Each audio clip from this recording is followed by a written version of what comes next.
عن ابی سعید رضی اللہ عنہ قال كان النبي صلی اللہ علیہ وسلم لا يصلي قبل العید شيئا فإذا رجع إلى منزله صلى ركعتين رواہ ابن ماجہ باسناد حسن۔ حضرت عبداللہ ابن عباس رضی اللہ تعالیٰ عنہما سے روایت ہے کہ جناب نبی کریم صلی اللہ علیہ وسلم نے عید کی نماز اذان اور اقامت کے بغیر ادا فرمائی۔ اس حدیث مبارکہ کو امام ابو داؤد نے روایت کیا۔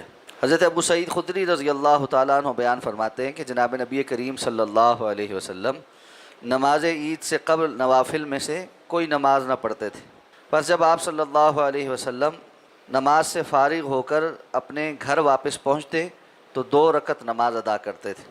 اس حدیث کو امام ابن ماجہ نے حسن سند کے ساتھ روایت کیا۔ نماز عید کے لیے اذان اور اقامت نہیں کہی جائے۔ فرض نمازوں کے لیے ان کے اوقات پر جمع ہونے کے لیے اذان کہی جاتی اور نماز کے کھڑے ہونے سے پہلے اقامت کہی جاتی، لیکن نماز عید ایسی نماز ہے جس میں نہ اذان ہے نہ اقامت ہے، اور اسی بنیاد پر عید کے دن نہ اذان کہی جاتی ہے اور نہ اقامت کہی جاتی۔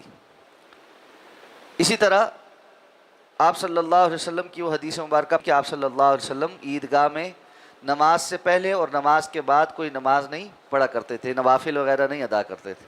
اس حدیث مبارکہ میں حضرت ابو سعید خدری فرماتے ہیں کہ آپ عیدگاہ میں تو کوئی نماز نہیں پڑھتے تھے، لیکن گھر آ کر 2 رکعت نماز پڑھتے تھے۔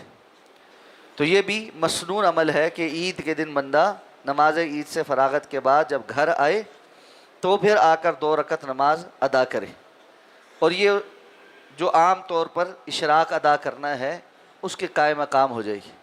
تو اگر کوئی بندہ عید والے دن عید سے فراغت کے بعد گھر آ کر اشراق ادا کرنا چاہے تو 2 رکعتیں وہ یہ رسول اللہ صلی اللہ علیہ وسلم کی سنت کے مطابق ادا کر سکتا ہے۔ اللہ ہمیں سمجھ کر عمل کرنے کی توفیق عطا فرمائے۔ سبحانک اللہم و بحمدک، نشہد ان لا الہ الا انت، نستغفرک و نتوب الیک۔